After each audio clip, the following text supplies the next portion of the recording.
Hello दोस्तों, मैं हाशिम अलवी आप सभी का अपने चैनल हाशिम BLLB पर वेलकम करता हूं। दोस्तों, आज की इस वीडियो में हम देखेंगे कि दीवानी मुकदमे में कमीशन नियुक्त कराने के लिए प्रार्थना पत्र कैसे लिखा जाता है।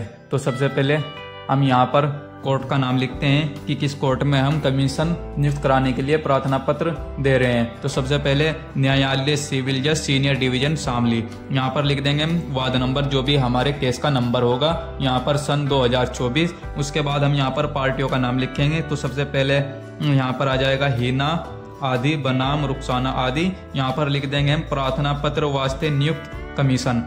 उसके बाद हम यहाँ पर लिखेंगे श्रीमान जी, निवेदन है कि वादिया ने उक्त वाद प्रतिवादीगण के विरुद्ध बाबत हुक्म तनाई के योजित किया है, जिसमें पूरी आशा कामयाबी की है, परंतु प्रतिवादी बहुत ही चालाक किस्म के आदमी हैं जो विवादित संपत्ति की मौके की स्थिति को बदलने की फिक्र में हैं। इसीलिए अमीन साहब अदालत को कमीशन नियुक्त किया जाकर विवादित संपत्ति के संबंध में सही तथ्य को न्यायालय के समक्ष लाया जाना न्याय हित में जरूरी है।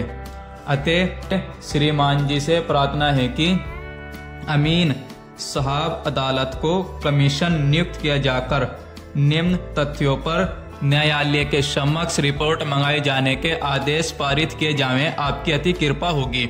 उसके बाद हम यहाँ पर लिख देंगे कि हम कमीशन पर जो कमीशन हम ले जा रहे हैं, तो मौके की क्या रिपोर्ट हम मांगना चाह रहे हैं। तो सबसे पहले हम यहाँ पर लिख देंगे नोटिस हुक्म तनाई की तामील प्रतिवादीगण पर करें, यानी कि जब अमीन साहब कमीशन पर जाएंगे तो वे वहां पर प्रतिवादीगण को हुक्म तनाई के नोटिस की तामील करावें, उसकी सूचना देवें। उसके बाद विवादित संपत्ति पर मौके मायने के समय जिसका कब्जा पाया जावे उसके बारे में स्पष्ट रिपोर्ट देवें, यानी कि जब अमीन साहब कमीशन पर जावें और मौके पे देखेंगे वादी का कब्जा है या प्रतिवादी का कब्जा है, जिसका भी पाया जावे उसको अपनी रिपोर्ट में मेंशन करें। उसके बाद हम यहाँ पर लिखेंगे यह कि मौके का नक्शा नजरी तैयार करें, यानी कि जब अमीन साहब कमीशन पर जाते हैं तो वहां पर मौके के नक्शा बनाते हैं, उसका जो भी उसके अंतर्गत आता है तो सभी का नक्शा बना लेते हैं। उसके बाद हम यहाँ पर लिखेंगे यह कि अन्य बातें जो वादी या वादी वकील दिखलावें व बतलावें उसको उसकी बाबत अपनी रिपोर्ट में दिखावें। तो यहाँ पर फिर हम लिख देंगे हम दिनांक, और यहाँ पर लिख देंगे हम पार्थिव वादीगण, उसका वादीगण का यहाँ पर नाम लिख के XY जो भी है। उसके बाद हम यहाँ पर लिख देंगे द्वारा एडवोकेट।